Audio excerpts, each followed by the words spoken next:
Hey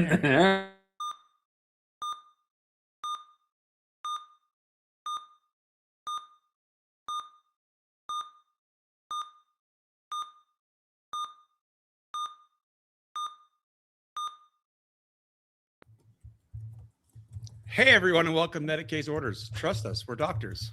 But not that kind of doctors. I'm here with Francois and Nathan. How you guys been doing? And wait, hold on, time out. I'm in a different position on the screen. You want to be in a different No, I am. I am in a different position than I was last time, which is why I chose not to point, because I couldn't figure it out. And you little tricky bastards. Did you do that on purpose, Nathan? Look, some people just don't like it when you shift the podium 5 inches to the left. What am I going to say? That's a good Brooklyn Nine-Nine reference. I got that one. Oh, I'm very proud of you, Francois.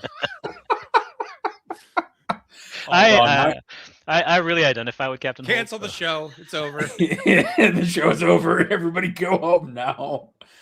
Yeah, you're on the right side now. I think. Yeah, okay. Yeah, but you swapped you and I. There you go. There you go. Yeah, Fixed it. There. Now that looks more natural. Okay. Okay. Autism's calm down. How you boys doing? Francois, how are you doing today? I'm doing great. I'm a little tired. I lectured until 7 p.m. and then I walked to the wrong parking lot, so I just got home not too long ago. And it's very cold up here, but I'm doing great. I've played a lot of Warhammer. I've actually painted models. It's like a whole thing. Yeah, damn, like a whole hobby. Yeah, it's just like I play this game for some reason. Still, we all don't know why. I painted a whole Nightbringer and a whole Necrosaur. I also painted a Nightbringer and 5 flayed ones because I somehow off, didn't have those. Those are the most annoying models to paint. Oh, assembling those was a pain. Yeah, I would pay a small child to assemble those. I did those myself because I was in a rush, and my son is great at assembling my models, but on his own timeline. You can't really rush him. You'll do it when he's bored enough. Fair enough. Seth, how are you doing? As you can see, I am all in on the Necrons. I even made my own shirt. Sort of, it's not as good as Chris Irvin would have made me at WTC, but I am all in on the Necron life.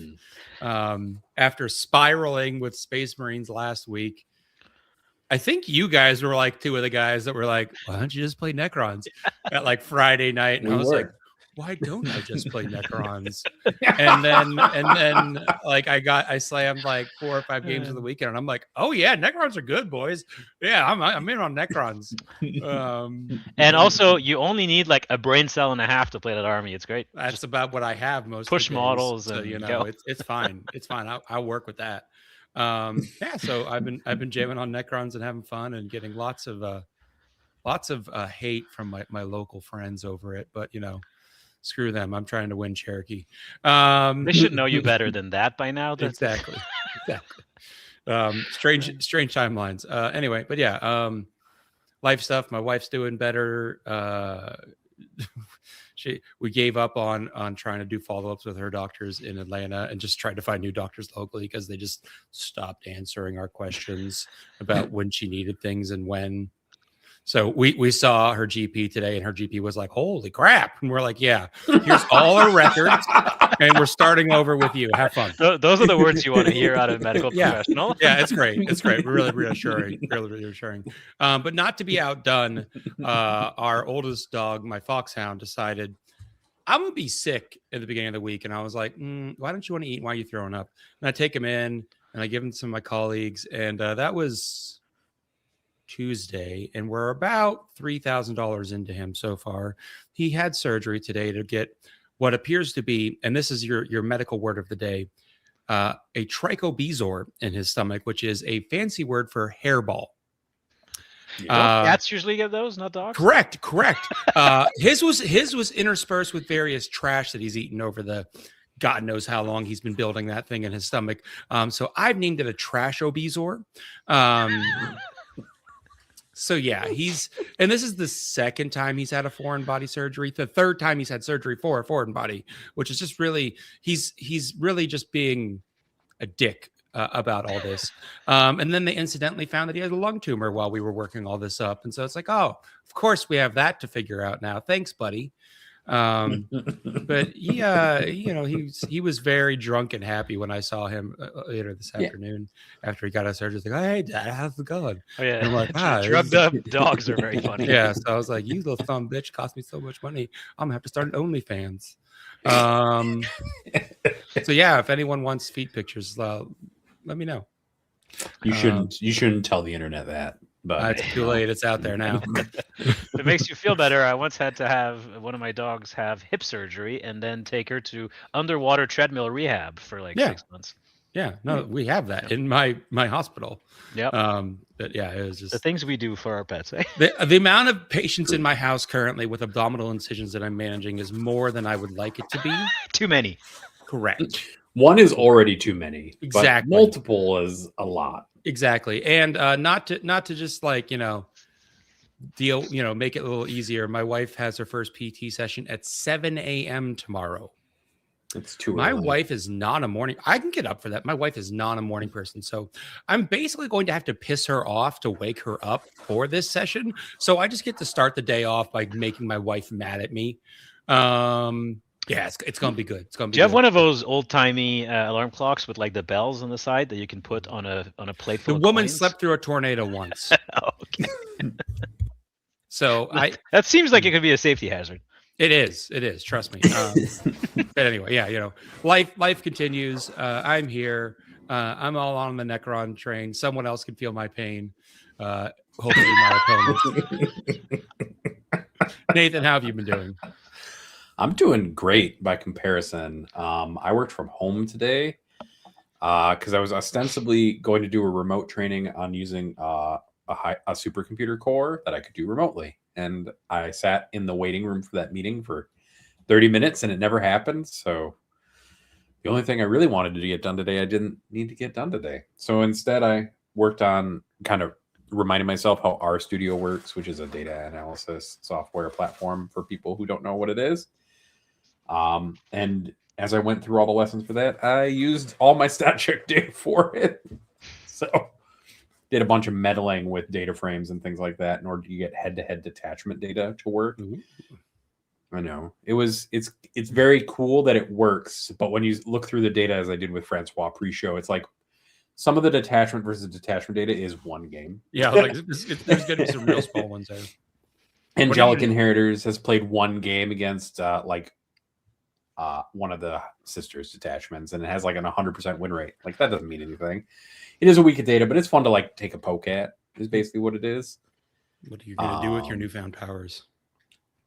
Just I don't know. Actually, I haven't decided. I've got all these powers, and I don't know what to do with them. So if you have suggestions, I thought it was going to be like give Cliff a headache to visualize all this data. I mean, I could do that. That would be funny for me personally. I might just drop a really hideous RStudio made heat map in the back chat for the stats group. Just the worst, most not like red, green, colorblind adjusted, not readable, just a bunch of squares with no labels is what I'll do. You could sell all of that data to the new Franco-British WTC union that was just announced. It's true. I could. Sorry, the what? Oh, you didn't see that? No, the French and the British are reviving the Entente Cordiale and working together for WTC. That was they posted that today. You know the names of the treaties. Oh my god. Yes, this is our history fact. As soon as I heard about it, I noted that there's historical precedent for this. When in 1940, facing defeat from Nazi Germany, de Gaulle and Churchill floated the idea of unifying France and Britain into one nation, a Franco-British Union. Now they've done it. I personally think I've worked in my history fact for the day. And all right, so following what I know about history, they still needed America to step in to win, so therefore America wins WTC. They never. Well, that could happen. Yes. I was going to say. I mean, if you're going to say what country won, if you had to pick one country, who was the big winner of World War II? Yes, you would be correct. So, you're saying USA. Saying we're repeating USA. that. I was just going to say that it's probably because France doesn't feel threatened by England, but you know. That is probably what the scene would say. Yeah, Yeah. Yeah. The power dynamic is different. Yeah, that's true. The power dynamic is quite skewed towards France at the moment, who have the record of being like the only team to repeat WTCs at the moment. Correct. So, yeah. All right. So there we go. We worked in our history facts. It didn't hurt me that bad. I'll see if I can sneak it later. No, I feel like you're more like immunizing me against history. You're like, let me sneak in history in ways Seth likes. And then, we'll go from there. I'm vaccinating you against the disease of history. Is that where this analogy is going? Correct. You're providing small you're modifying doses my of immune poison. system's response to it is all you're doing. This is on my student evaluations, a comment that I get very often that usually says if something along the lines of, I usually hate history, but this one was all right. Which is both insulting and validating at the same time. Fair. It's thought. It's gone. You never had a train in the first place, bud. Oh, there's one outside my house. Oh, that's not your train. Unless occasionally. your hillbilly background says that you also have a train that belongs to your family that you drive around. Given Seth's family background, there could be an old-timey steam locomotive somewhere in a backyard rusting away. So what if I told you that my great-grandfather on my father's side was an engineer, aka conductor of trains? I would believe you. And I have many of his watches, his stopwatches. This jives entirely with my perspective of you. Yes, it fits the vibes perfectly. It fits the vibes perfectly. Yeah. What can I say? I never knew the man, but I have his stuff, and I've heard of stories about him. His name was Otto. Apparently, according to my father, I held my butter knife like him, and I'm like, what are you talking about, Dad? He's like, that is exactly how your great grandfather would hold his butter knife. And I'm like, I'm not holding it weird, am I? I'm holding it. There are pictures of your grandfather holding a butter knife somewhere. Great grandfather. Whatever. Great grandfather was a whole different mess of problems. Most of that he beat the shit out of Hell's Angels when they were kids. And then they became Hell's Angels, and then they were really afraid of the man. But at that point, he had a stroke, and he was really nice. And it was very confusing for me because nice, gentle grandpa and Hell's Angels at the house that were afraid of him. Don't ask why Hell's Angels were at my house, by the way. Okay, you know what, Seth? At this point, you can I just think Sons of Anarchy is a documentary about Seth's life. Potentially, really what it is. Yeah. Yes. Cannot confirm nor deny. Statute of limitations, etc., hasn't expired. In fact, Seth has a giant Hell's Angels tattoo on his back, and we're just not allowed to see it. That's what it is. No, because if you leave the club, they take that with them. Yeah, I didn't say you left. Fair point. Crafty boy. All right, let's fill in our obligatory Warhammer 40K segment for this show. For once, I actually have a lot of Warhammer to talk about. Yeah, I hear you're a furry now. So I've played in January. I will have played, including the event this weekend, 4 events: a team event, 2 RTTs, and a GT. With Space Wolves? No, since the 2 RTTs are with Space Wolves. Since we last had an episode, I've played 2 RTTs. There's 4.5 weekends in January, my friend. I'm aware. So playing this one of them falls on the half. This weekend is the half. So you really played 3 full weekends. And yes. I was like, son of a house. Making up time over there. I mean, RTTs barely count. It's just a day. That's fair. That's fair. You can play 2 RTTs in a weekend if you wanted to. In fact, have you guys ever done an Iron Man? I have. It's actually not that much fun by game 5. It's very, very tiring. I played Tunnel Nids at an Iron Man for first time ever playing Tunnel Nids, and literally just forgot half my army at one point that didn't come in on the right turn. And I was like, well, it's dead. I'm not going back. I played Hail of Doom Eldar at an Iron Man back then. That was a mistake. That was not smart. Yeah. So no, I've played some Space Wolves, and I am having a ton of fun. The Space Wolves are very, very fun to play. I'm enjoying it tremendously. I was very bored with Ultramarines, and Victrix are kind of boring, and so I went to a Definitely for sure worse army, but much more fun. And remember, presumably, we do this for fun. So I chose the fun army instead of the most powerful army that I could play. In So fact, what the first of the 2 RTTs, I gave myself a little challenge that I was going to play only Space Wolf keyword units. So that meant no broad Space Marine support, no shooting, just No Terminators, Desolators. Wolfen, Head Takers, Wolf Scouts, just Space Wolf units. And through 6 games, my smallest win was an 18-2. That army is really fun. Now, it has some bad matchups. I got tremendously lucky in my pairings in that the one bad matchup that I paired, I was significantly more experienced than the other player, so I could work around it. And it has great pairings and bad pairings, and it's not nearly as good against the broad field than, say, Blades of Ultramar. If you want to go win a super major with Space Marines tomorrow, you should probably play Blades of Ultramar, not Space Wolves. But if you get even a little bit lucky in your pairings, the Space Wolves have the potential to do really, really fun things. It's quite impressive, actually. I thought it was going to be a bit of a meme, like RTT fun day, just like show up with your Space Wolves, haha, let's have a laugh, and look good while losing. Turns out, no, it's actually decent. In fact, quite good in this specific meta. The army has good data sheets. Yes. Like the real area that Space Wolves are lacking is in great detachments. Like they don't have a Blades of Ultramar, or like even Gladius, which is okay with them, isn't as good with them as it is with Ultramarines, right? Yeah. So they don't really have a Space Wolf detachment that's the thing that you're missing the Slayer's okay. most, obviously, is the +1 to wound oaths, because that's just not okay in Ultramarines. So obviously you start there, but I'm playing them in Beast Slayer, which has a +1 to wound melee strat, so you can get it in melee, not in shooting. It's something. And army-wide lethals in this specific moment in the meta is very good, because you can take your unit of Blood Claws with Ragnar and hand a Ctan, as long as it's not the Deceiver because his base size is too small, hand a Ctan like 50 saves and go, here, roll these dice. What you're saying is I need to switch out the Void Dragon for the Deceiver. Got it. The Deceiver, you should yes, have the Deceiver in your list anyways. So the Deceiver should probably be in the list. Pantheon? Yes. And the reason for that is its base size. It's 100% its base size. It's not its data sheet. Data sheet, he's not as good in my opinion as the Nightbringer as the Void Dragon, but that 40mm base juices him up for 2 reasons. It makes deep striking him much easier, because it's a tiny base, so they have to screen much more of the board. Yeah.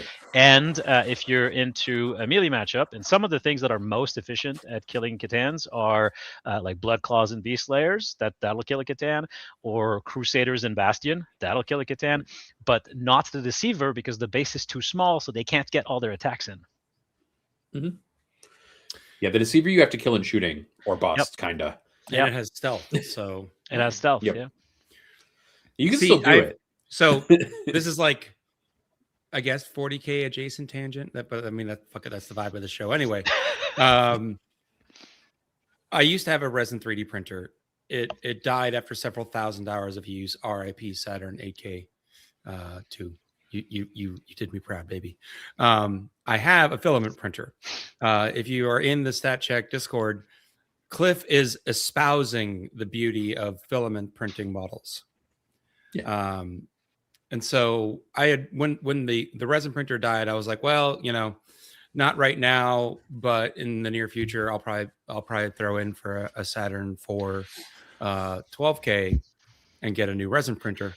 But I'm experimenting with trying to, because I print a Deceiver in resin, and it's fucking fragile. Because he's like, I'm on spindly, cloth bits. And I ended up getting so annoyed that I just threw that one away. And so I was like, well, let me try filament printing one of these. And I did filament print one of them earlier this week. And it is still fragile, but significantly less so.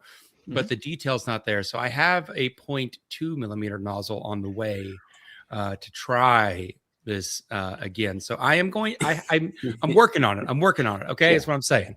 But I am not 2mm nozzle should be able to do it. You can do some other stuff if you really want to tone it in. You can do like an isopropyl like mist on it to help smooth lines. Yeah, and stuff I'm like doing it in that. ASA. Yeah. I have Use ASA and ABS.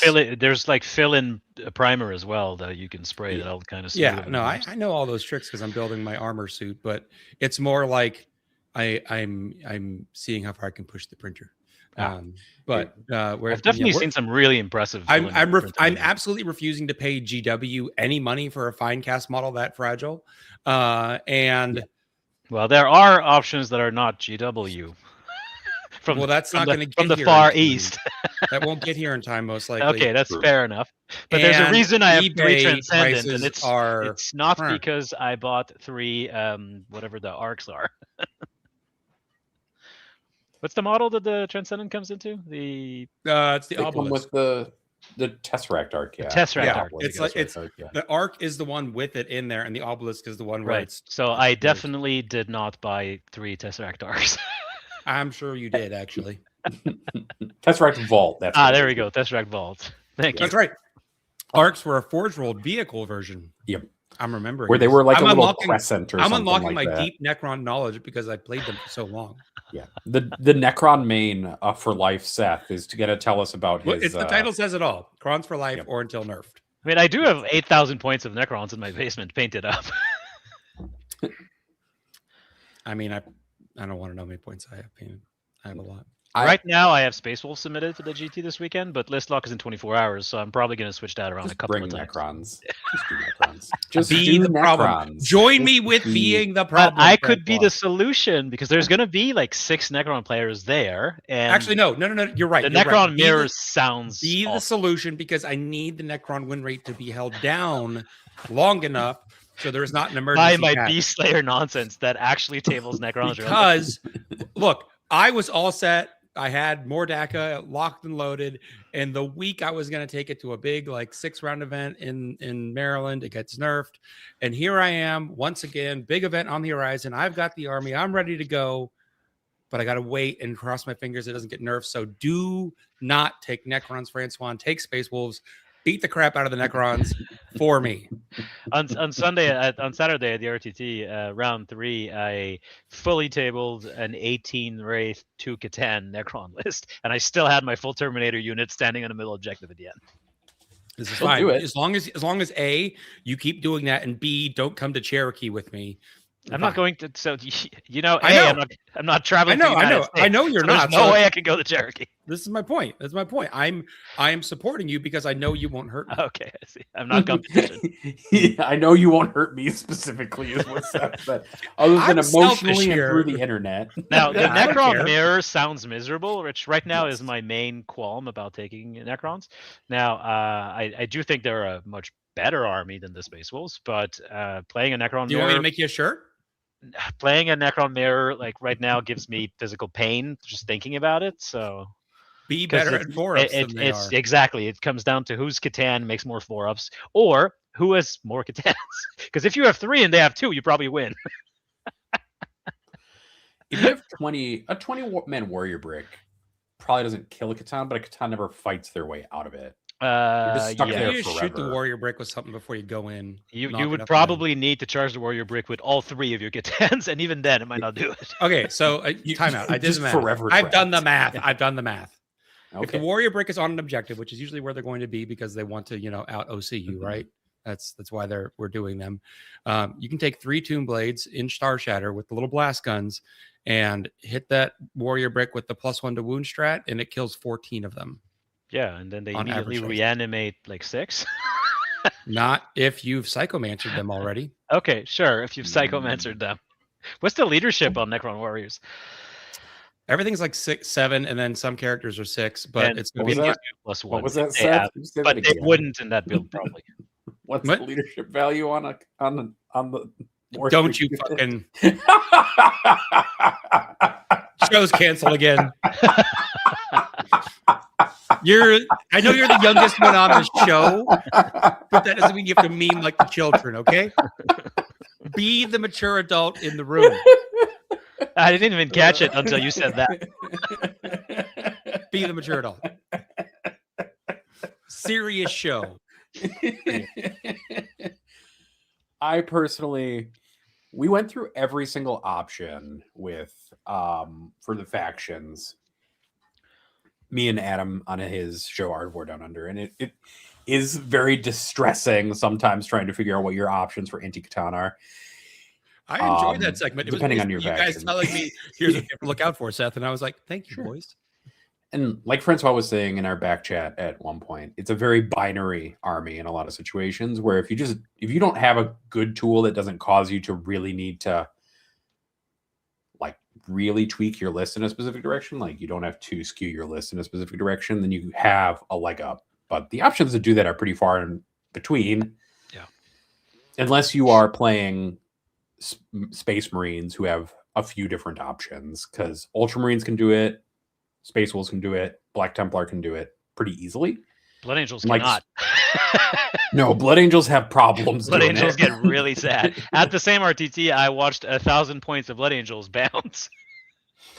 Yeah, I mean, -1 damage, even with rerolling all hits and lethal hits. Mhm. Like all that damage one might do something, but you're really hoping your opponent starts to fuck up their saves. Yeah, because you need to hand them on average 48 successful wounds, and that's It's a lot of It's rough. hard. yeah. It's a lot of wounds. I guess Rage Curse Onslaught is the only detachment that Blood Angels maybe could try to do it in, and even then, though, it's hard. I think you have to have the plus strength enhancement on a full Blood of Death Company, and you probably need chip damage on the way in. Like it's really the math is real grim. Yeah, Carriquin Guard can definitely do it. They have a few tools that can do it. Part of the problem is you have to do it all at once. You can't leave that Catan hanging on a wound. And or sometimes need you to do throw it your across entire the army, kill wounds. one, and then 2 more slam into your lines. That's the real Correct. problem. Correct. That's the true problem. Okay, this is And- completely hypothetical, but hypothetically, if I was looking at one of these sites that Francois referenced earlier on acquiring a deceiver, they're out of stock, even in alternative sources. Well, All if right, you give me two. lived closer to me, I would lend you mine, but you That's don't. fine. It's fine. I don't need it. You could probably build one. pretty I'll make easily my if you own. wanted to. Make one out of orc models. You could make it the Orc Seaver. So I've seen one of my friends who's an orc player, has a weird boy that's a conversion that's based on the body of a deceiver, but with an orc head and arms. So it's I've the seen floating weird boy. It's good. You do the opposite of that. You take orc bits and you make a deceiver out of it. Yep, it's the Orc Seaver. Well, no, the deceiver can take any form. Yeah. For those Oh, of you that have are it the- be 3 orc boys standing on each other's shoulders, because that's the right height. one So the now one I'm on just top like, needs to be a grot though. It needs to be a grot on top. is it Like, dabbing a on funny top? pose. Yeah. Yes. The grot is dabbing on top of the 3 boys. I don't know that there's a grot dabbing model. I have to make my own. Or just 3 grots in a Trench coat. Nobody will know. And then on the trench coat, we write not the deceiver. Yeah, on the back actually. Yeah, just on the back of the trench coat. Perfect. Done. I mean, I've been personally playing a lot of Chaos Space Marines and have been having a good time with it, even though I know that it's uphill. Like it's ice skating uphill in order to deal with Catan. I just don't care. I just want to play it anyways. Yeah. And painting Galvorback is a lot of fun. So there's that. They're a little too tiny to be possessed, but they're roughly the same size. So it's okay. Scale creep. Yeah, they're like very close to the correct size for 2023 possessed or whatever it is when they came out. They're just like slightly smaller than them. Putting a deceiver next to a new Nightbringer / Void Dragon is a very funny experience. I'm really excited for when they give him the 3rd different base size for a Catan. Oh, yes. So that we have 80s. That's and so 90s. random. I hope the Deceiver's on different 100. base. Yeah, no, we have 4 different base sizes right now. They have achieved maximum base size. That's true. 40, 60, 80, 90. That's Oh, 4 that's different true, sizes. 'cause Yeah. Yeah, The so Transcendent is they- on are 60 different flying size, base. around 60. it's already there. Mhm. We can only lose variety at this point. No, they're going to put him on 100. That's fine. It would It'll be maintain the very same amount funny. as variety. No, what they're going to do is they're going to legends him, and that's going to be the real kick in the pants for Oh for God. Necron players. It's not that big of a kick in the pants to get that one guy Legends. I mean, let's Get be out- honest. get We're outta all here. expecting GW to maybe, probably, hopefully, emergency nerf that shit in like 2 weeks, so you can take its Yes. Cherokee. Hold on, let me check the rules cut off, and then we can declare when the. Because I think everybody agrees, even diehard Necron players, that they're too good. Well, And Art what- of War put them only in A tier today. Yeah, well, They that didn't was- even want us. So I don't actually necessarily disagree with that, because they are in fact a very binary army. You either have the tools or you don't, and enough armies do have the tools that you're likely to run into one of those armies, and kind of your run stops there if you're playing Necrons. But the problem is, for like the 75% of armies that don't have the tools, they feel incredibly oppressive, which is the same problem that knights often have when they get too good. They just turn into this stat check, and at that point, you're not playing Warhammer. You're playing, can I answer the stat check? Yes or no. Yes, I win. No, I lose. And no one enjoys that. At least I don't, from either side of the equation. No. And It yes, I creates played bad games. freelancers at WTC, but that was the different context there. No one goes to WTC no. for fun. It creates True. a bad experience for both people, because in the situations where your opponent has a solution, there's nothing you can do. And when your opponent has no solution, you just slowly grind their face into the pavement. Yeah. Like if you have 2 rep X's and a unit of Blood Claws in Beast Slayer and you just hand them a bucket of saves to roll, they will lose. So And yes, Crispy Kale, Pantheon of Woe did have a 71% win rate over last weekend. I think this is important for me from a previous morality week, yeah. standpoint.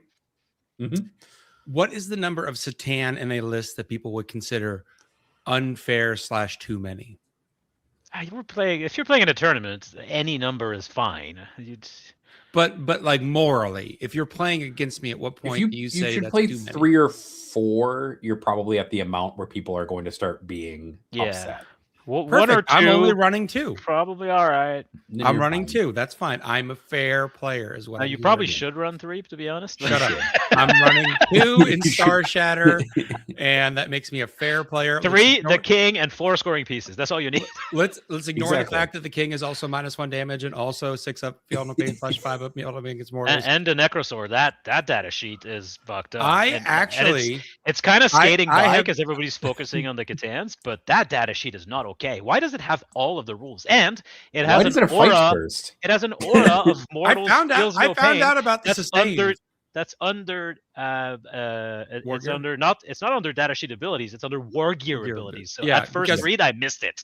Well, and fun fact, it's not optional war gear. Like No, it just has there's, it. There's the same war gear is on On the a spider, spider. Yeah. but that's an optional piece of war gear. I don't know why you wouldn't take the free optional piece. It doesn't replace anything else. But But back in like- my day, it used to cost points. That's why you didn't take it. yes, I understood. I know that. Okay, but my point was like it's not like it's any epic hero. There's not optional war gear. It is. Yeah. So yeah.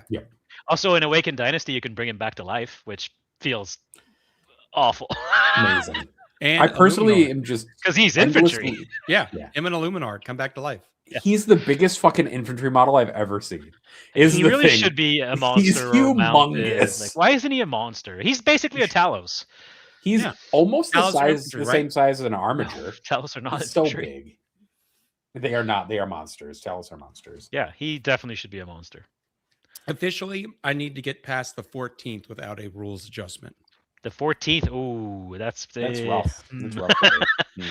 I am After the taking 14th? Necrons to a team event on the 21st, And- so I also would personally. And if there's an benefit if they adjustment, waited. I just need a little bit of a points tweak. I can work with a points tweak. Just you know, don't go crazy with changing the data I sheets. don't know what you'd need. Like they need to go up a lot, like at least 30 points each, probably a little bit more.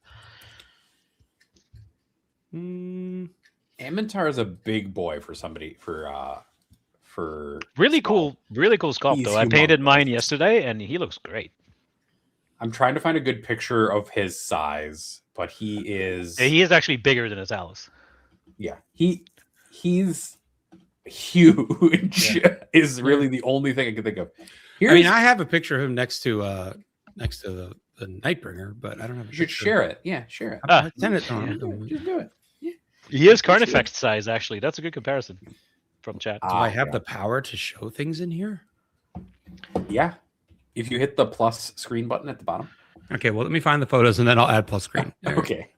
But yeah, he's got fights first, which is already an amazing ability, no matter what. That the Necrons situation did is. not have before then. Yep. Which he shouldn't have. It's okay for your army to have problems. Well, also because traditionally, one of the Necrons' weaknesses used to be like fast melee pressure. That used to be like Blood Angels and World Eaters used to have good matchups into Necrons because they were vulnerable to that. True. But now that they have this monster this monster in melee that has fights first and gives himself sustained for some reason, he can rapid into an heroic and then kill half your squad before you get to activate, and it's rough. Yeah, 6 attacks at 10-3-3 is a vibe. Because of course he has deep strike too. Is this the part where I say I played a few games with him and wasn't excited about him and put him in out of the list? So good, Seth. Put him back. Point for point, he might be better than the Ctans. 2 brain cells. 2 brain cells. He's so your problem is he has so many layered rules that you can't remember them all, and that's why he's not good for you. There. Okay, I have added. Speaking of, I have added the pictures, and now Nathan can show them. Here we go. There you go. So there, he's big. Yeah, like he's half the height of the Nightbringer. The Nightbringer's on a 90. I can find out what size Amatar's on. In the background, those are Van Vets. He's on a 60. No, it's more than that. It's an 80. It's an 80, I think. An 80. I think it's an 80, which is the same as the Void Dragon. Yes. He's big. He's a big boy. Yeah. Yeah, I played one game with the Destroyer detachment, Cursed Legion, and I was playing like a bunch of Scorpex and a couple of Ctan and him, and I just ran through an entire AdMech army like it wasn't there. And then that's when I realized, yeah, this might be too much. And then, Nathan's not even going to show. I was going to say, like, I finished painting the Nightbringer. He's all orange and blue. He does. Yeah, those are good colors. I'm so used to seeing green that seeing just orange and some like blues that makes me really mine are all ice blue Necrons. What if I told you I did not choose the color scheme for this Necron army? I know that you did because I know that it belonged to somebody else originally. Yeah. And I painted it for them with the condition, without cost or charge, with the condition of if you choose to sell it, it'll be my army at a cheap discount. And then she did, and now I have a Necron army in a color scheme I didn't choose, but I know how to paint because I painted it. Cursed Legion is the detachment that I want to play because I want to go fast and hit things hard in the face. And Scorpex are super cool, and Scorpec Lords are super cool. It's probably not the best way to play Necrons right now, but once they adjust Ctans, it might be good because melee violence is not something that Necrons were very good at previously, and now I think it sort of maybe works. Yeah. Also, people want to see your ice blue Necrons now. Okay, I will find a picture. I can tell you a story about combat Necrons and how they hurt me, and why I never forgive them now. Tell me the story. Several years ago at Rocky Top, because I have a lot of good stories at Rocky Top, I'm playing against my teammate Zach, and Zach brought Annihilation Legion Necrons, which was the Destroyer detachment before Curse Legion was like, let me show you how to do a real Destroyer detachment. And I'm playing Orcs, and I have 10 commandos, and I think this was still index rules where essentially if commandos were all in cover when they attack, they got like +1 to wound in combat. So I charged 10 commandos into 10 flayed ones, and I swung first with 30 attacks with +1 to wound. I killed 0 flayed ones, and the flayed ones turned around and said, "Our turn," and picked up the unit of commandos. And I went on tilt hard after that. So I hate flayed ones because of that. And then I tried to build and paint flayed ones, and they are the spindliest motherfuckers that GW has ever released. And I built and painted 5 and said, if I ever have to write a list that requires more than 5, no, I don't. Did I do it right? I think I shared the picture. It's an old picture of my Necrons, but this is the army. There they are. Are they like bronze into blue? That's gold, blue and gold. Yeah. Okay. And snow bases. It's a very lazy, very fast scheme. You can paint an entire army in minutes with an airbrush, but it really pops across the tabletop. Yeah, I mean, a lot of mine is obviously airbrush too. So yeah, I think Necrons are just like really good for that kind of army. You're like, do you want to airbrush and not put a ton of effort, but look like you did? Necrons. Yeah, and Necrons. They're the easiest army to paint in the game by far. Maybe Custodes. Necrons, both. They're the same. Custodes can be hard because like they you have a look lot of very trim. monochrome. You have That's a lot of true, trim. and also custodes have a shocking amount of like cloths and capes, and those can be a little bit more harder to paint. I agree. See the problem is now that Nathan has shown me the fun of I can share pictures. Now I'm just like, what other pictures should I share? Unfortunately, I also can't remove them, so don't add too many. Oh well. The only way for me to remove them apparently is to kick them, and it kicks you from the studio. Well, that's just a bonus. And yes, someone in chat is saying that Krons have been the most consistently good army all edition, and I agree. They've been an A tier. Well, Guard, basically all edition. Them and Guard, basically. Guard have had the good grace to at least like pretend to be bad in most people's hands. Like Necrons have been an A tier army, essentially all edition. Not according to Art of War. They were B or C on their tier list. I don't care what Art of War fucking says. That Art of War house lives in a different reality than most a different meta, you might say. That too. Correct. I also think that if you have a faction like a faction favored by somebody in that house, they all think it's slightly worse than it actually is because nobody's factions can be broken. Fair. My tools are all perfectly balanced, and your tools are all broken. And that's how it works. It's true. Yeah. If I win, it's because I'm a better player. If you win, it's because your army's too good. Exactly. Are you reading from an article that was written or something? I'm not. Am I accidentally quoting something? No. Maybe. Listen, I read a lot of stuff, and sometimes I accidentally plagiarize it. That happens. Sure, Chat GPT. How do we know Francois is not an AI? We've both met Francois in person. Yes, you have seen me in the flesh. Have I? He looked real sick. I was real sick. At least the one time. I've seen him other times. Yeah, but, you've seen me more than once. Damn. All right. That's fair. Are you going to come to Belgium again for WTC? You should. Look, talk to my dog who's eating away at all of my savings right now. I'm going to try to come up to Ottawa for the event in August. Oh, yeah, the super major. That's going to be cool. I'd be down for that. That's more financially reasonable than Let's do that Belgium together, Seth. Yeah. We can be travel buddies again. Again, depends on how much of this savings account my dog eats. I understand. And that could be literally if you leave your cash laying around, apparently. Yeah, I sent them pictures. Literally, the surgeon's So, backstory. This is like, the teaching hospital I work at. I know everyone there. I've worked with them for years. The surgeon in question today is the only surgeon that hasn't cut my dog for a foreign body before. All the other surgeons have and have sworn him off. They're like, never again. And so I'm talking to the surgeon afterwards. It's like there's way too many doctors involved in this process, but I'm sitting there talking to the surgeon and the internist and the GP that was working on the case. And at the end, after giving me the spiel of what they did in the OR, the surgeon goes, "Yeah, I'd recommend not letting him eat that stuff again." And I'm like, "Yeah, I know." I obviously just let him eat whatever the fuck he wants. Yeah. I see like nickels on the ground and I'm like, you should eat that, bud. Basically.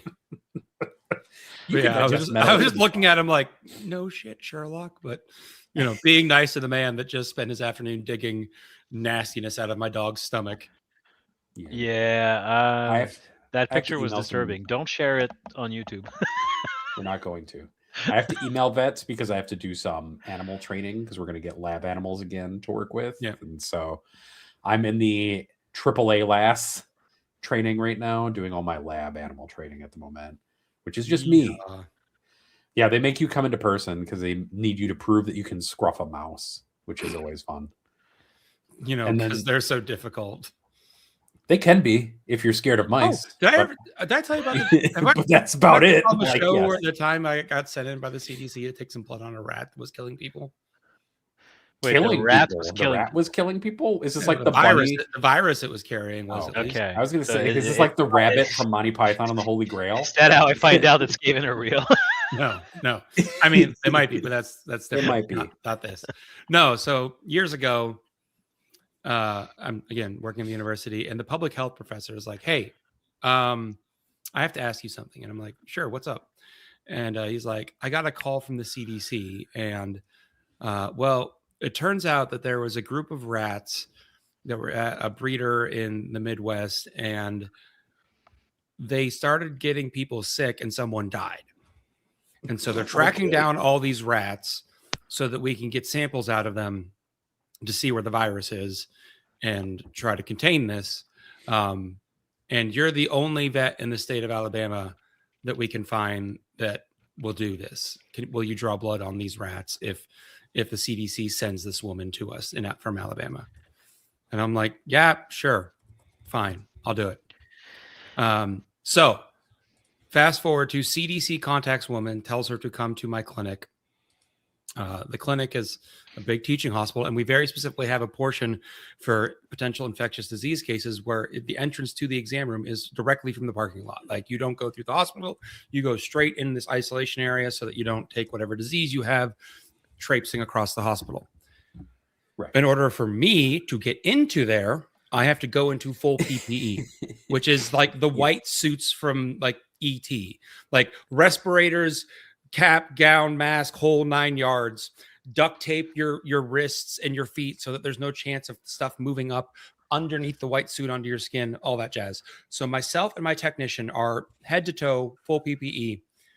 And we go into the exam room where this woman is already waiting with her rat so that we can take the rat and draw blood. And she's just sitting there playing with the rat on her lap. Yeah. And I'm just like,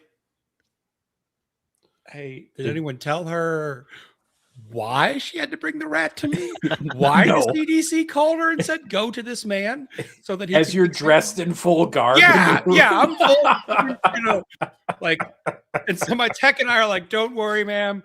We'll take good care of your rat. We're just going to take it back to this other room so we can draw some blood, and we'll be right back. And we did, and it was fine.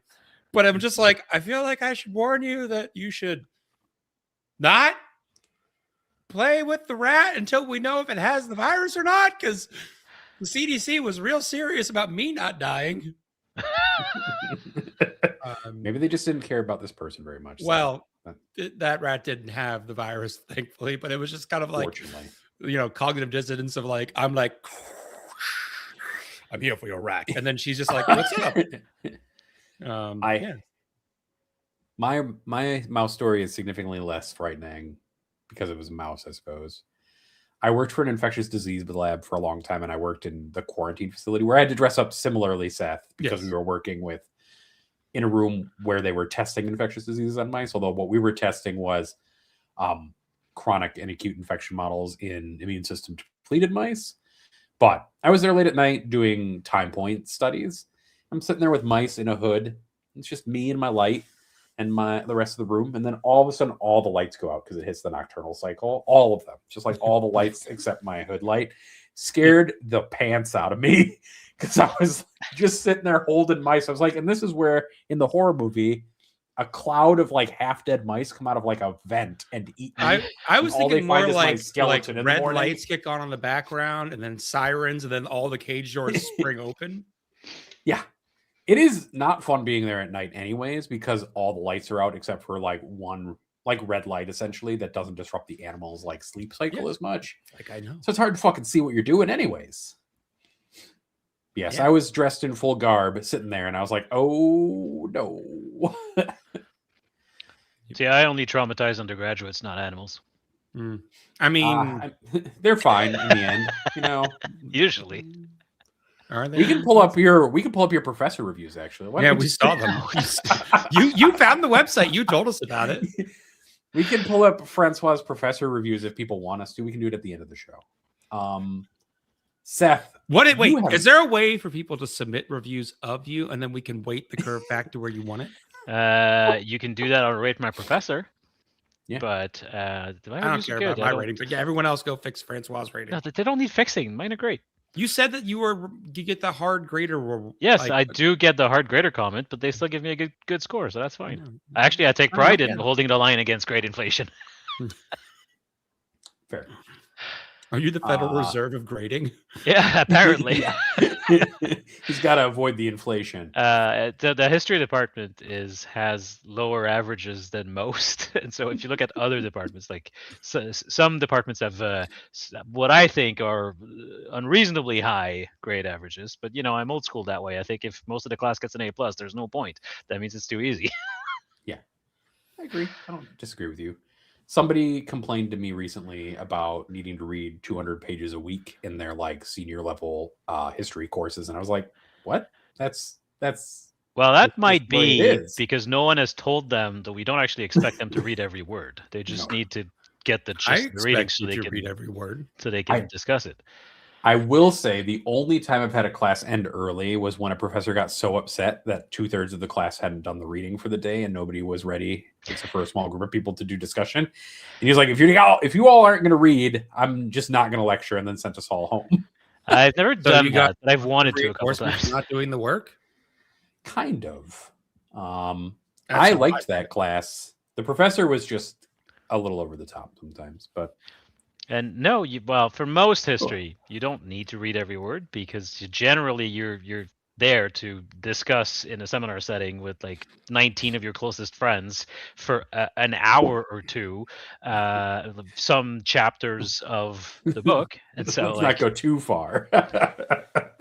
19 Look, of you my can closest slip friends. history into the conversation with me here, and I'll tolerate it. 19 of my closest friends for an hour or two. Fuck that. Francois, I actually did mostly East Asian history. I did Chinese history primarily in undergrad. That was my thing. I wrote my honors project though on cholera epidemics in England. Yeah, the story I tell my students when I tell them how to read smartly is that my master's advisor told me this a long time ago, that you should approach reading a history book academically, not because you can read them for fun too, but you should approaching like gutting a fish. You're trying to get the good stuff out as efficiently as you can and leave everything else on the table. And when you do your comprehensive exams for a PhD in history, you have 1 year with 4 profs. They each assign you 100 books to read for the year, and then at the end there's a very intimidating 3-hour oral exam with all 4 of them in the room where they ask you questions about historiography in the books. Now think about that. That means that you get at most a couple of minutes to talk about each book. So you don't read every word of every book. You get the main points. You read the introduction. You read the first paragraph of every chapter. You read the first sentence of each paragraph after that, and you move on. Our comprehensive exams are a presentation and defending like a thesis presentation essentially for biology. But my wife had the same kind of qualifying exam that you just spoke about. She spent a whole summer reading textbooks assigned for a specific exam and then spent 6 hours taking the exam. They took 3 hours, then they had a lunch break, and then they did another 3 hours of tests. Okay, mine was just 3 hours, but it's super intimidating, right? Because you're in this small room with 3 full professors, and you're sitting at the table, and they just ask you questions about any of those 400 books that you spent a year reading, and you're meant to answer them without even looking at notes, like off the top of your brain. Seth, what the fuck are you posting? You said I could upload whatever photos I wanted. I didn't mean it literally. Yes. Hopefully Nathan has to approve them and has some oversight. I have oversight on if they get added to the stage. Guess what the hospital food was that they served my wife. All right, first let's talk about books because we've become the book podcast. I started reading a fun book and I could talk about it. Okay. It's called There Is No Anti-Memetics Division. And it's a story about humanity being under assault by malevolent anti-memes. Okay. It's like a science fiction horror novel. It's been fun so far. It's written kind of like found footage almost kind of thing in some ways. Yeah. What's an anti-meme? I'm still early in the book. Ctan. Still finding it out. Okay. It's Ctan, right? Yeah. It's not a meme list. I'm still in the middle of getting through Infinite and the Divine, which I'm enjoying, but it's a little slow. Like I read a little bit every night. It does take place over thousands of years. Yeah, so I'm reading it over thousands of years, apparently. I'm at the part where they're fighting orcs. That's not much of a spoiler. Yeah. So is it safe to say then that you don't enjoy it as much as you enjoy Dungeon Crawler, Carl? That is fair to say. Yes. While it being objectively better written, though, which is one of those paradoxes about the human brain, where something can be objectively better written but less entertaining. We should read the next Matt Dinniman book, which is that. I'm not leaving Dungeon Crawler, Carl. Yeah, after that story about the kaijus, I don't want the one about chance. We should I read need a canary in the coal. You can be the canary one. in the coal mine. You can read it, and then if you come back and you're like, boys, you should read this. All right. No, we should pick we should pick a 40K book that none of us have read, and then read it together. Oh, okay, we can do that. Let's see what new 40K books have come out. You can listen to the book. We know that it's hard to hold books in your giant ogre mittens. It's hard. Yes. He tears the pages accidentally. All right, time out. All right, now we're going into literature hole. Has anyone actually read The Wheel of Time? No. Yeah, I've read some. I have. The ogres, Loyal, who kept like almost a whole library in his pocket. That's what I just imagine now is, giant holding a little book. Have you ever gone as Shrek for Halloween, Seth? No, but would you be surprised if when I first started dating my wife, her friends called us Shrek and Fiona? No, I would not be surprised. Actually, that tracks. Yeah. So frequently considered Shrek and Fiona. So anyway, I've been listening to the 8th or 9th book.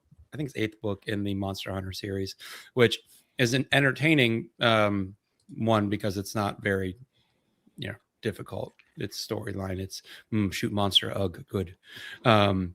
Shoot monster, ugh, good is my favorite too. But it does take place literally where I live. So there's been scenes at Auburn University. There's been scenes around the area, because the writer at some point lived here. And then most recently, this most recent book started off with a scene of a big chase scene going through Dragon Con. All right. Which is a big nerd convention in Atlanta in August. And I was he was talking about how they were in Atlanta during Labor Day. And I was like, I think that's Dragon Con. And then the scene kept progressing. And then the person they're chasing runs into a crowd. And then one of the people is like, oh shit, I forgot Dragon Con's this weekend. And I'm like, damn, I called it. All right. And yes, we have talked about Red Rising, and it's a great book. I've enjoyed it tremendously. So has Nathan. I don't think Seth has read it. Red Rising is quite good. We have book questions though, I think, that are topical to get to. I do have 2 40K suggestions, and then we can start going. Yes, 40K questions first, and then book questions. We also never 40K book. We never reviewed these. 40K book suggestions. Okay. Oh. Yeah. So we could read. They apparently just released an omnibus for Vaults of Terra, which is supposed to be good. It's by Chris Wright. Okay. He's usually a good shout. Yeah. And then Dan Abnett wrote the Pariah and Penitent book, and those are both supposed to be quite good. I have read those. Okay. Then maybe we read Vaults of Terra. In fact, I got hate mail once on the Canamer podcast for spoiling the ending of one of those books. Oof. Accidentally, it just came out, but yeah. It's called I've read both the Call books and the Bile books. I have not read the Vaults of Terra books. At least not that I remember. I think that one of my favorite 40K trilogy is the Night Lords trilogy. Have you read that?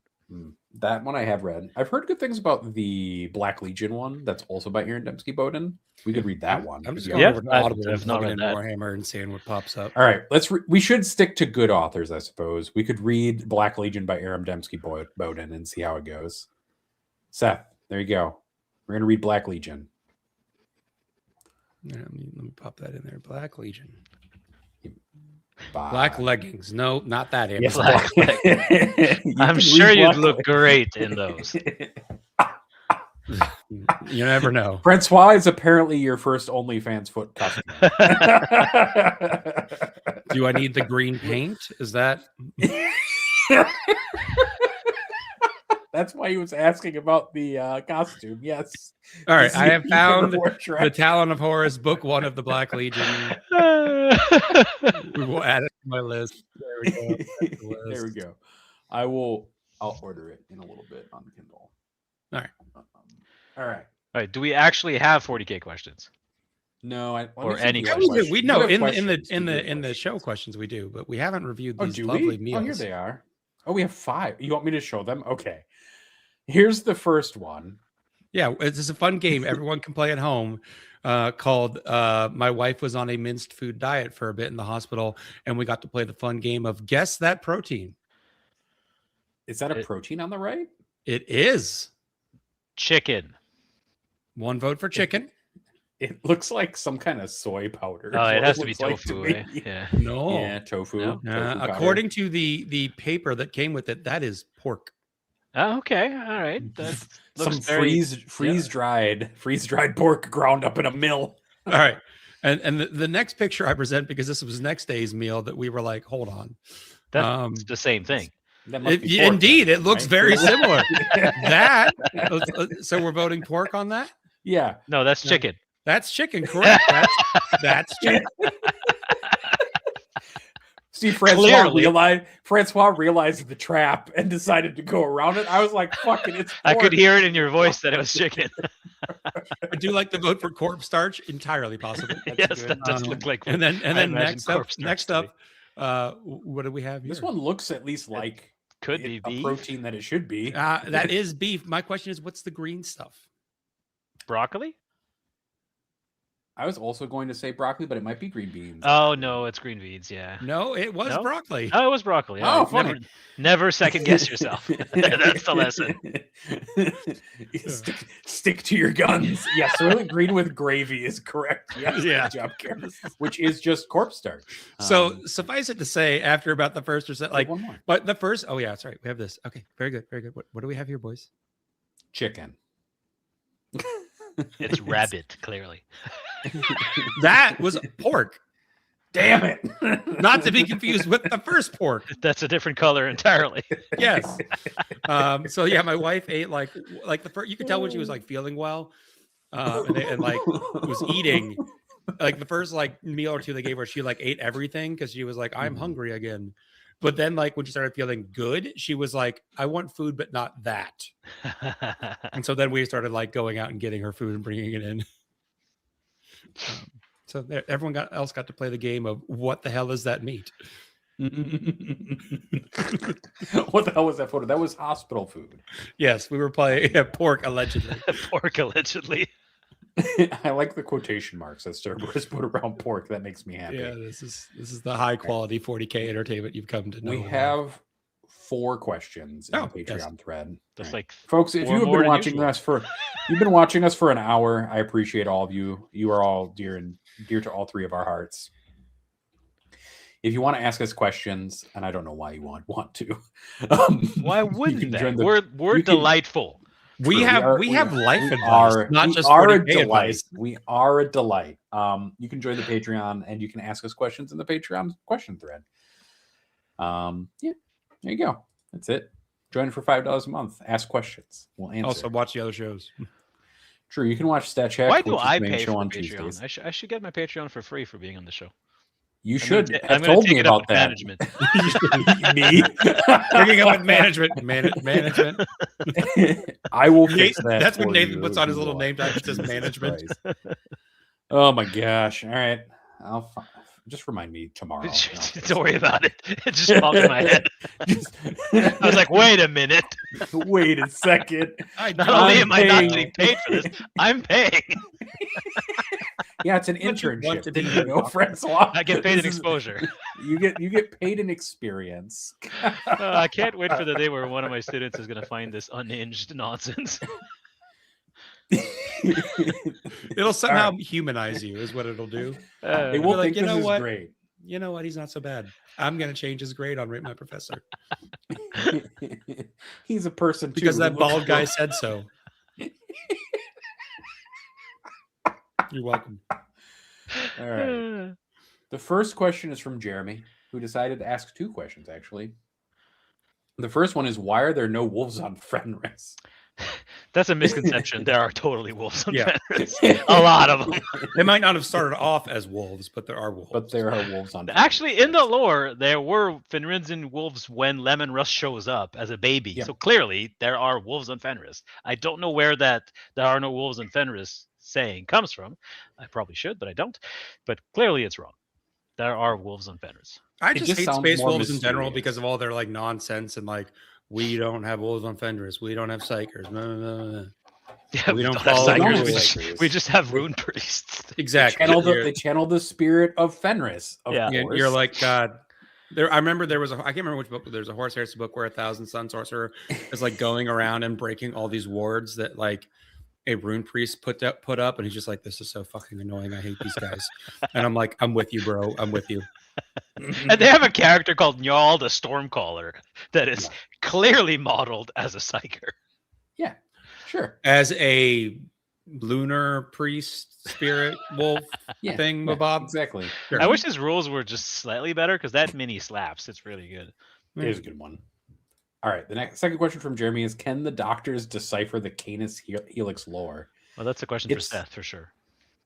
It's because it says Canis in it. Yeah. Well, so Matt Dinniman, he took the normal gene seed and he took it to a dog kaiju, and there was a very graphic scene, and then the gene seed was tainted after that. Mm-hmm. Fair enough. All right. Chris C has 2 questions for Francois. The first one is: have you played with other wolf detachments other than Beast Slayer?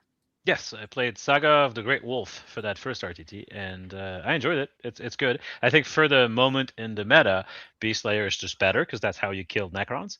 But Saga of the Great Wolf is also a good detachment. And then, how has the lack of defensive strats, access to easy advance / fallback and charge affected you in your games? I'm going to say I keep wanting to pop Armor of Contempt, but it does not exist in that detachment, so that would be cheating. Wait, there's a Marine detachment that doesn't have Armor of Contempt? In fact, there are 2 at least. That one and Bastion also doesn't have it. I literally thought that was like archetypal weird GW. This is so did I. In fact, I almost certainly accidentally used it in at least one game because it's just so ingrained in your brain that you have AOC in every Marine detachment. No. That I one literally does not. thought all Marines had it. The lack of defensive strats, not a huge deal because you're trying to rush your opponent and overwhelm them with violence. Lack of advance and charge, not a huge deal because the Blood Claws do it.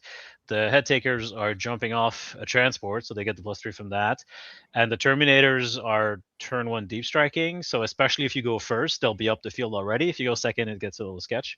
Lack of fallback and charge is a bigger issue.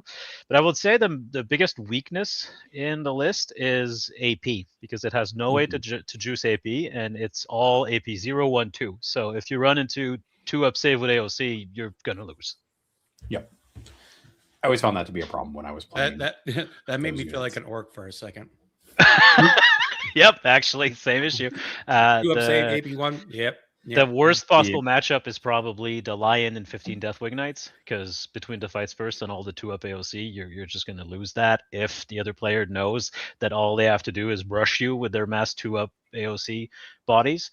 Thankfully, when I got that matchup, my opponent did not know that that's what he should be doing, and so he stayed back, and I managed to just play the game in his deployment zone, die, and then win on points. But yeah, it can get rough. And Trom has 2 questions. The first one's for me is, do you put anything in your beard oils or other products to keep it nice and prevent it from breaking? I do, usually during the winter, not as much during the summer. Do you ever wax your mustache and twirl it like a villain? I do not. I have not done that. I probably am about at the length where I almost could. I'm almost at the length where I could definitely do that with my mustache. So there was actually just recently there was a push on War Games Live for me to grow a handlebar mustache, because apparently there's an Ogren with a handlebar mustache model that everyone thought looked like me. And then I presented that idea to my wife and it was vetoed. And I can't really grow facial hair at all. It looks very patchy and terrible. So I have to be clean. Well, there's drugs for that. It's okay. The next question is for Seth. Between reading another random Matt Dinniman book and the Minotaur Milking Farm book, which do you choose? Oh, is gouge my eyes out a third option? I guess because you listen to books, not read them. What a terrible way to be literate. Damn it. I guess I would take a random Matt Dinniman book in the hopes that he got most of his stuff out in the kaiju book, but it was like It seems like he did. The kaiju book was like, at least like when you got outside those scenes, it was still like an entertaining story, but there was just a lot of those scenes. So it's like, I just like white knuckle through like more mental trauma? I feel like now that Dungeon Crawler Carl blew up enough that they're being published by a real publisher and no longer just like the Kindle Unlimited or whatever. Yeah. His next books through a real publisher are probably gonna have to be toned down for more general audience. So you're probably safe as long as it's a future book. They're making a TV show. God bless whatever editors are out there being like, Matt, less mutilation, please. A little bit, bud. God bless those. Oh people. Man, All I know is that somebody bought the TV rights for Dungeon Crawler Carl, and they're gonna have a rough time in later seasons. I do not see how you could possibly adapt that for TV. Yeah, I don't know. They're gonna do it though. I mean, look, there was many failed TV projects when they were like, "We're gonna do Wheel of Time as a TV show." I was like, I'm still not convinced that 40K TV show is ever coming out, to be honest. So yeah, they did just buy the Sanderson movie rights for one thing and the TV show rights for another one as well. Yeah. I mean, there's a lot of attempts at TV shows that just don't. The fantasy scale and science fiction things are really expensive, right? Well, and a lot of them are just like, it's not small scale. It's, in theory, 10 seasons of some of these things. You're like, yeah, no, it doesn't have to be expensive. Stargate went to a different planet every week, and they all looked suspiciously like the forest near Vancouver. and that worked fine. It's not even cost. It's just like, and all the aliens were basically people. English, and they all spoke English. See, you don't need for it to be expensive. Okay, now we're going to go on another tangent. I'm going to do another tangent, but there was one chat question that I popped up that I did want to say. JD TK8KL, how do you feel about orcs at the moment? Bad. They don't look. I know TJ and I were talking about this because there's some folks who are like, orcs would be real good right now into Necrons, and I'm like, okay, but like the plan is take a 20-man unit of Beast Boys with a Beast Boss in Warhorde, spend the crit 5 strat while they're standing next to Gazgal in the Wog and charge into a Ctan, and then you get to kill it. And I'm like, that's great. You've killed one Ctan. Maybe what do you do about the 3 more? Maybe Gazgal's Brick of Boys with +1 to wound kills another Ctan. Cool. Then they just kill all your crap. Yeah. Then you die. And if you only get to activate one of those 2 first, they could just interrupt. Yeah, and that 14 sweep from the Nightbringer. I'm not even that. I'm just like, cool. If I like, I'm routinely sitting on like 3 or 4 CP. If I'm interrupting, because orcs don't have access to Evect, you could also be like, hey, guess what? The Nightbringer, he's a character. That means I could be precision. Oh yeah. Avatar can go in and do precision too. He's got fights first. Yeah. Precision, So I'm some fucker with him. Also, you're like, all right, cool. You were like, all right, I figured it out. I can take down the Necron menace with orcs, and then someone rolls up to the table and says, "I'm Ultramarines. I have 2 repulsor executioners. You die." Yeah, and you're just like, cool story, bro. And you're like, your Victrix don't have an invuln, right? They're like, yes, but they're 2 up armor and -1 to wound, and still have access to armor of contempt because we're one of the good Space Marine detachments. And then you cry and go home. So yeah, I don't feel like orcs maybe like in a team scenario. Yeah, I was going to say for teams, a Warhorde list can be your pressure melee list and work really well. Yeah, but in singles, if you listen to Anthony, melee pressure is dead now. So okay, no, it's not true. No, it's true. That's what he said. Yes, it's true. That's what he said. I've heard him say that. I think in teams it still works fine. You just have to like baby the pairings a little bit. Which you already had to do kind of before, but which you already had to do, to be fair. But you have to do it more now. Like the 2 team events this fall where I played EC, I was the pairings princess for those events, and I did really well. And it's great. Being the guy that your entire team pairs around is fantastic. That's a great job. I highly recommend it. Being the guy they throw under the bus every round, that is not fun. I've done that too. Yeah. Is that what the Lancer list was? No, the Lancer list worked really well. Come on. No, but like, did they be like, we'll see what Francois can do to this, and then you smashed, or were they just like, whatever? Let him No, die. the last time I was truly thrown under the bus is when I played for the statcheck team at Champs Cup in Dallas, and I was on Tyranids, and basically the entire pairings plan was no one wants to play against this. Let's throw Francois Tyranids at it, and I struggled with that one. That was no bueno. You That did was great. They That was won. a rough You event. did fine. Yeah, but I got to have a lot of fun hanging out in the Airbnb and listening to Liam VSL explain to Pumba how to rush well. Oh, no. One of Because apparently Pumba rushes poorly. He does. True. That's what Liam is for, usually in most circumstances.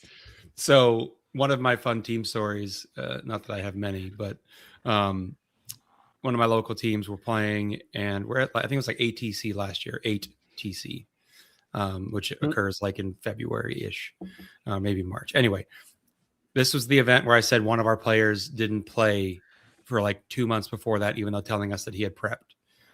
And he was playing GSC.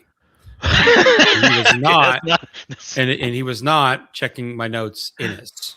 So, he saw GSC lists that were doing well in the meta. He had not played or practiced them. So we're getting Bold strategy. Like, the night before we find out what our pairings, and we're sitting around, and our team captain reaches out to Kit Smithana, and Kit's helping us with some pairings. And we send like, here's what we're up against, here's what we have.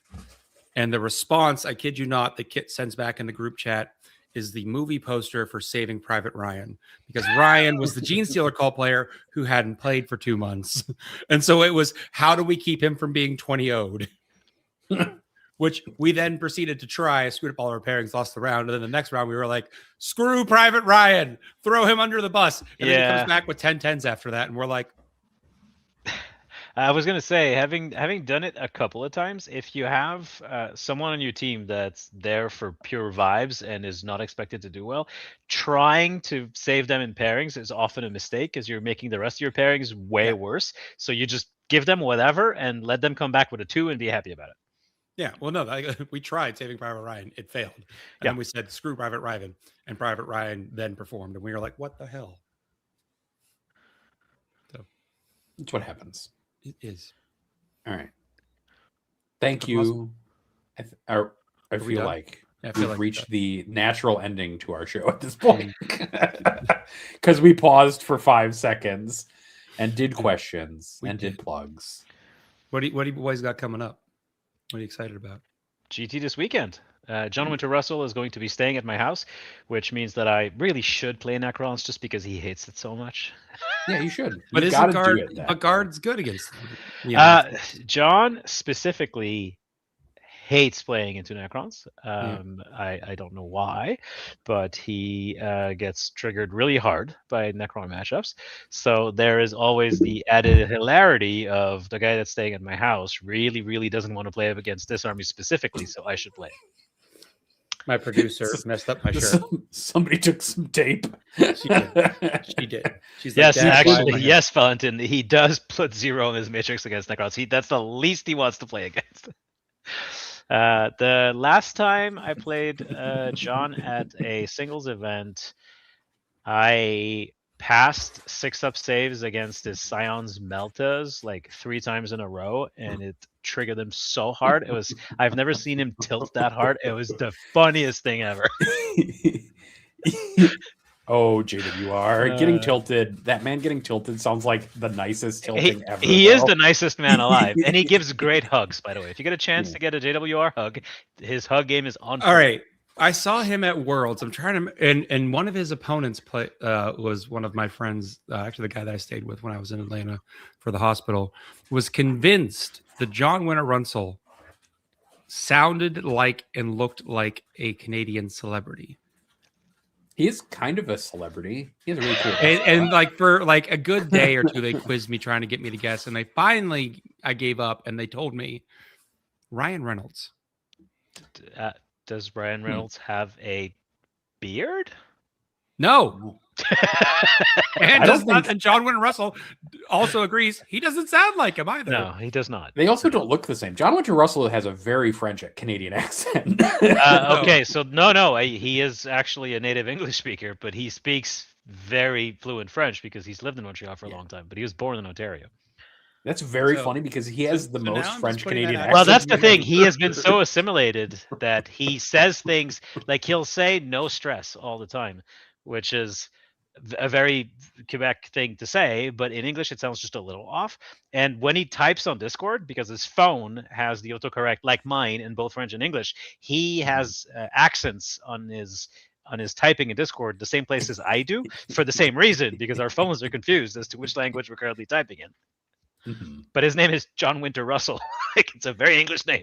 Look, all I can tell you is what I know. Just like my name is Francois Lalonde, and when I was doing research in France and I was at the French National Archives, I handed them my ID to get in there because it's the French Foreign Ministry, and it was a Massachusetts driver's license, and they looked at me and said, "You speak French really well for an American." Which was tremendously insulting on like at least 4 different levels. I mean, the French don't think that you speak French anyways. How often do people make the winter is coming joke with him? I've never heard it, actually. Well, I know what you can do this weekend. While playing your Necrons, you just move the pieces towards them and go, "Winter is coming, John Winter Russell." I mean, my Necrons are winter teamed after all. Exactly. See? You're thinking it all the way through. Oh, dear. We're memeing on next level 40K here. It's gonna be a good time. It's gonna be a good time. It's a small GT, like 32 players. It's like kind of a nothing event, really, in the grand scheme of things. We have them every other month, but it should be a good time. Just Nathan, what do you got going on? What are you excited about? Like I told you, it's my 4th event this month. We have a lot of stuff going on here. We have a 100-man team event in 3 weeks, and it's not even a big one. We don't have anything really going on here. Our D&D group is on a temporary hiatus while they redo the flooring in our local game store because it's real messed up. I'm just going to be painting and playing. I assume Seth will want me to play him at some point over this like next week or two. Yeah. So sure. I can break out Abaddon doing terrible things to him instead of Drazar doing terrible things. Oh, good, good. Well, I'll just have more 10th edition, trauma. I could add another tick to the, Abaddon touched me in a bad spot list. Yeah. I'm going to make our chat feel even worse about this. I have 4 team events on the books this spring. Damn. That's a lot. Yeah. You are on Team Canada, though, so it makes more sense. Yes, but we have team events every month, basically, here. We have a local one in Ottawa for February. Then in April, we have one halfway between here and Toronto. Then in March, there's one in Toronto. April, there's one halfway between here and Toronto. Then there's the giant Warhammer team tournament in Ottawa. That's 30 teams of 8. I want to know how many of your team events still get golden tickets. I actually, this year it's been kind of weird. The golden ticket process apparently has been slow and or not happening, and no one knows who has golden tickets. Some people have been getting them, but it's been slow because they've been asking people from the last couple of years if they want them or not before giving out new ones. Because apparently we just won a team event in January, and they were hoping that they would have golden tickets, but apparently they either don't know or don't have them. So I may have one, I may not. But again, I will only go if it's not in the United States. So we'll see. I mean, they could definitely. I know GW doesn't want to keep running them in Atlanta, and they want to move it somewhere. I could definitely see them moving it to Canada just to be like, it's not in the US technically. Yeah. I mean, I know of a great conference center near the Ottawa airport. Because their events team is US based. Yeah. And it's like it would be a lot easier for the events team to get like the terrain and stuff from the same continent. Yeah. I mean, they're running events in Europe. They are. I mean, they could. It's fine. They're going to be sending terrain places. Look, I'm just saying I'm fine with Canada. True. I'm also fine with Canada. Canada's all right. Canada's great. Yeah. I've been there before. You could come up to Milwaukee, Seth. We could do Adepticon. I did find out that my new work schedule is going to be Tuesday through Friday, which is a little more difficult to travel on. I was hoping for the Monday through Thursday schedule. Yeah. So, well, but we'll see. We'll figure something out. You can take a Friday off every once in a while. Yeah, but and I do like having the Monday off after events to be like chill, vibe at the house, Yeah. catch up on chores. So There's definitely been events where I wish I could just stay an extra night and not drive back late on a Sunday night and get home at like midnight or 1 a.m. I can feel that. That drive back from Toronto, thank God my good buddy Chris likes to drive, and I just can usually link up with him, and then he drives to Toronto because I hate that drive. I'm gonna be frank. I don't know much about geography of Canada. You could just the 401 highway to Toronto is the most boring highway you could imagine. It goes in a straight line forever, and it's just fields. Oh, so you're talking about Kansas? Got it. Yeah. Yes. I've been there. More or less. That's every drive in the There's Midwest the I've ever odd experienced. forest. Yeah. Every Midwestern drive that's ever happened. Congratulations. Yeah. Mhm. All right. On that note, everybody say bye-bye. Bye-bye. Cheers. Bye-bye. I'm not saying it. Cheers. Bye-bye.